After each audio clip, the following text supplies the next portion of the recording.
Hello, this is the RPG Pundit, the final boss in Internet Shitlords, and, it's kind of a surprise to me that I haven't done this yet, but here we are. Apparently, I had not yet done a flip-through of Star Adventure.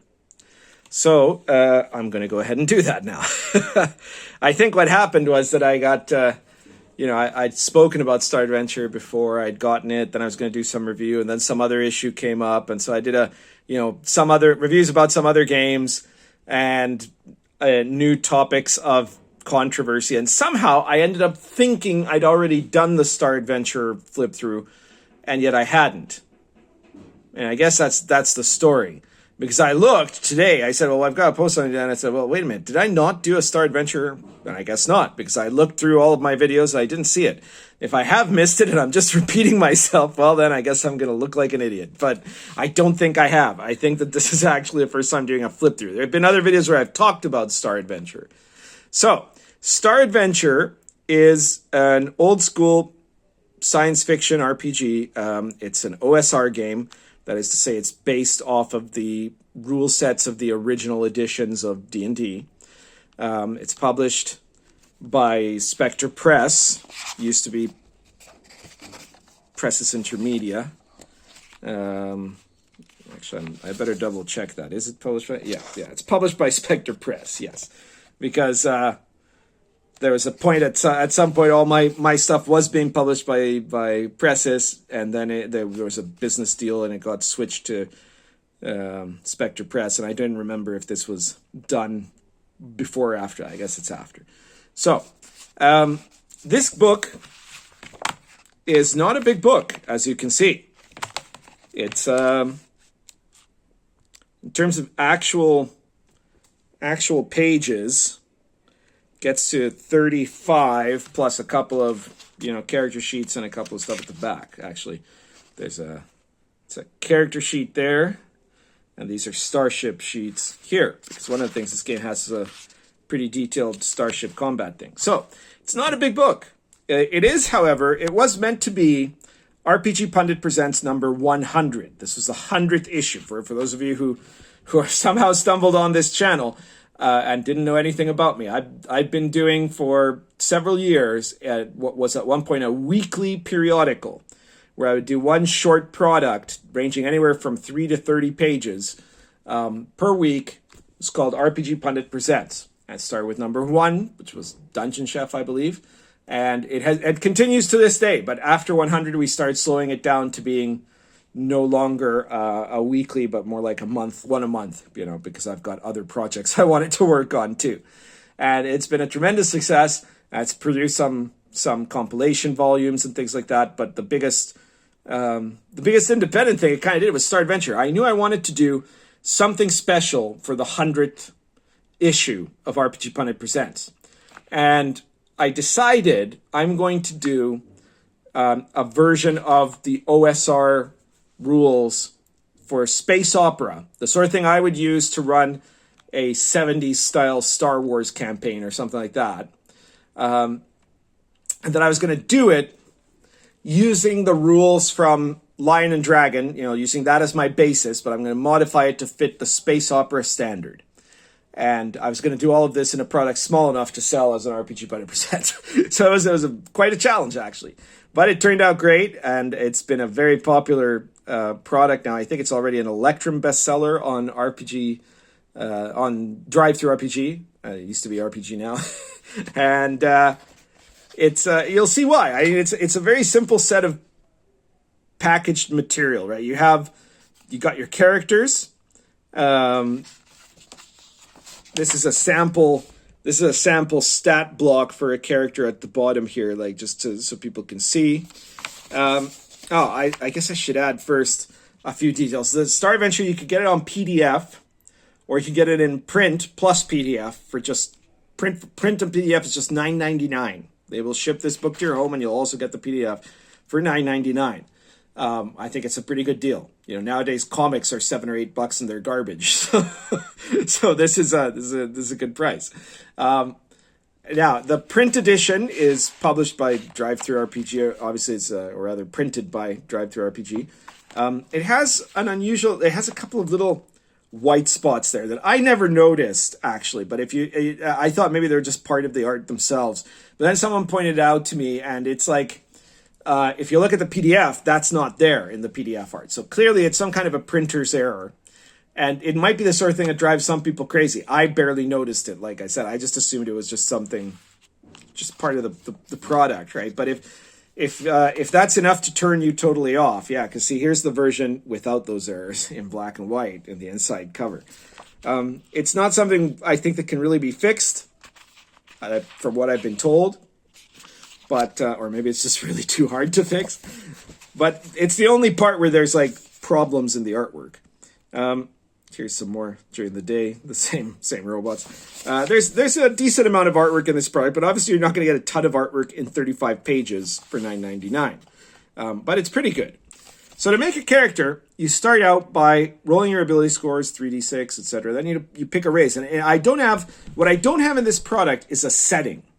This has got a set of archetypes of different types of aliens with their stat modifiers and special abilities that they might have. But I don't have, like, they're not Venturans or Suntarans or Klingons or something like that, right? They're just by type, right? So like the brute alien, the explorer alien, the big alien, the alien that wears a breathing mask, etc., etc.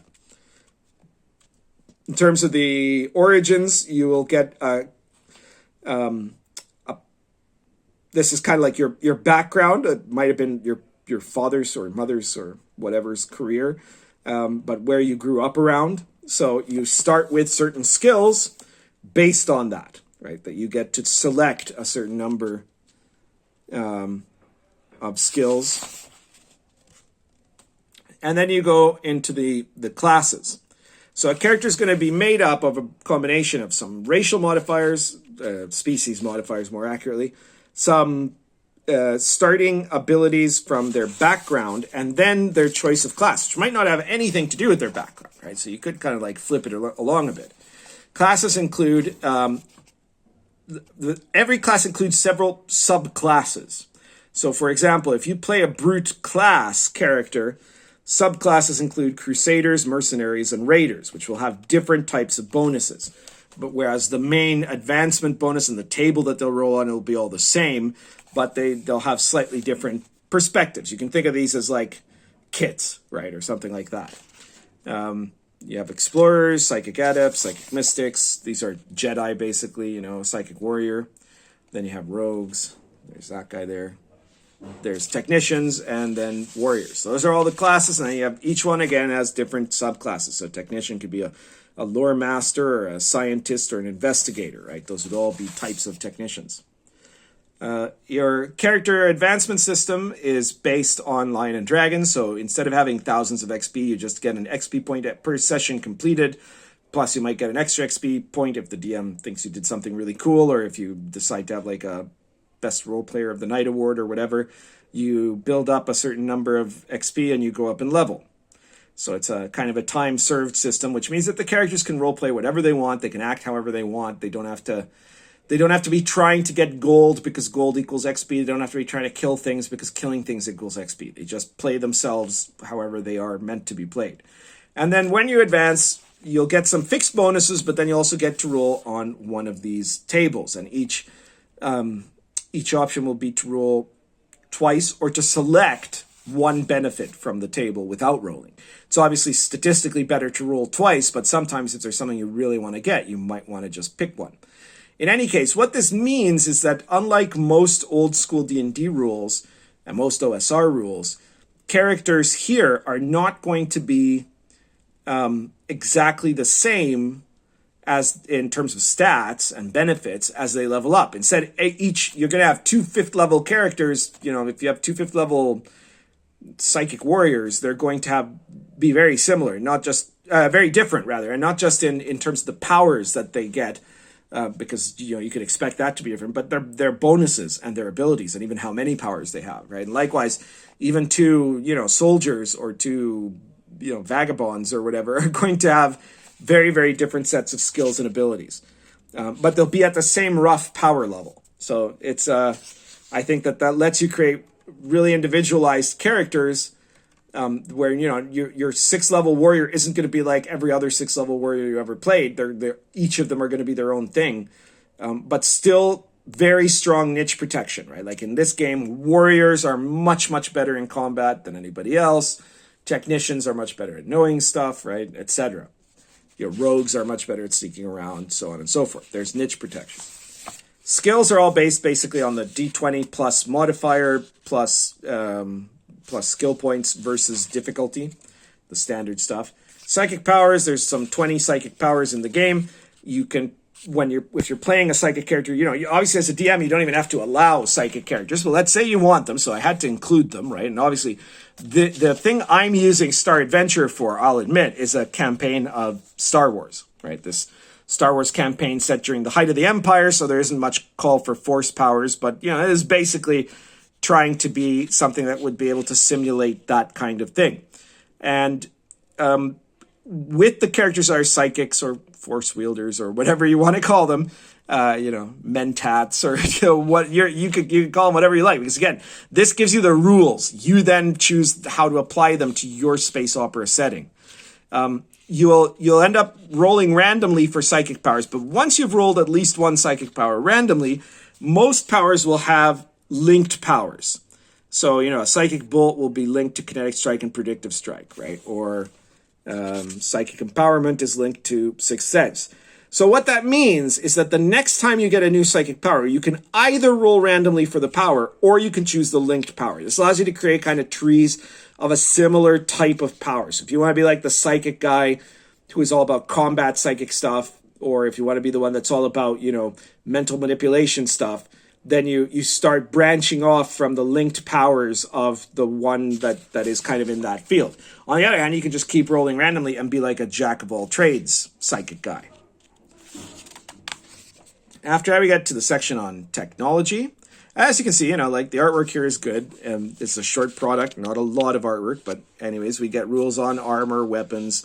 You get everything you need here, including a lot of little items and such. Starships are covered later on. Some basic price lists. There's nothing super fancy here. Can you expand on it? Probably. I mean, some people asked, how does this game compare to something like Stars Without Number or what is it, White Star? Well, it's a totally different rule set. I think as a rule set, I like it more. I will use this rule set over that one. The rules are tighter in this. They're nicer. They're more interesting. There's more variety. But, you know, in terms of setting and in terms of a lot of the other material, that's the wonderful thing about the OSR. You could grab all three of those books plus Machinations of the Space Princess, you know, and throw that in there too, and pick and choose every little bit you want out of that and just use what you want to use and discard what you want to discard, right? That's the beauty. And you know, that's how I do it. That's a big part of the OSR. You get all of the necessary Game Master procedures, right? Morale, combat. Now, if you've done Lion and Dragon, you're probably going to find it very, very similar to how, you know, any sort of activities like combat and stuff like that are used in Lion and Dragon. This is a Lion and Dragon derived game, right? The grappling rules, for example, are the same. I don't have blocking rules here because there's less of an emphasis. You know, if I ever did like Lion and Dragon, then not the Lion and Dragon rules in space, but the Lion and Dragon setting in space, then I'd have blocking rules, right? It'd be like, I don't know, Fading Suns kind of thing or something. Obviously, a few things added, like exposure to vacuum. The critical system is similar but different than Lion and Dragon. Part of that is because in this game, you don't just have hit points to live off. You have hit points and constitution. So if you take a critical hit, or if your hit points are down to 0, you start taking damage to constitution. Damage to constitution can really screw you up. You can end up knocked down. You can end up in shock, right? And there's a table for permanent damage, which, as you can see, will have like, you know, a risk of permanent damage, but there's a 50-50 chance, right? You might not have any kind of damage at all. You might have semi-permanent damage, or you might have really permanent damage like a severed hand or possibly a severed head, which is probably not survivable, but in space opera, you're never totally sure, right? As some of my players have been finding out. The last part here you get is the Starship combat section, and this is a part I'm particularly kind of pleased with because it's it's its own set of rules that are relatively easy to do, relatively quick, somewhat like a version 2.0 of the one that you find in World of the Last Sun, which was actually produced before this. And I think it's a system that works really well when you don't want to be playing like Starfleet battles or something like that. It's not like really complex, but it's also complex enough that it's not just totally arbitrary, right? Like your ships will have stats that will matter. You'll be able to enter into combat. The combat will go pretty fast and loose. It'll go as quickly, basically as a combat of, characters versus monsters would go. And that's one of the things. I don't want the combat to get too bogged down, but I don't want it to be too long either. And there's, ships will have hull strength and shield strength, but then if they get hit with a critical or, once they're out of, hull points, then they start everything is going to criticals, and you could obviously all die in that sort of a situation. I described different type of criticals you can get, and it's all good. You got a couple of sample stats for ships here just to give you an idea. But basically, yes, from these rules and the way I've set it up, you could stat out any kind of ship you would want, from one that's like really tiny and fast to one that's really tiny and slow to one that's really huge and fast or huge and slow, that has a lot of strength, no strength at all. What I don't use is some kind of a point-buy system. So this is not something for the players to like build their own starships. This is for the DM to build his own starships, which doesn't need a point-buy system. It just needs what does the DM want it to be, and that's it. So again, here are the stats for these are stats for the ship, and these are stats for the people.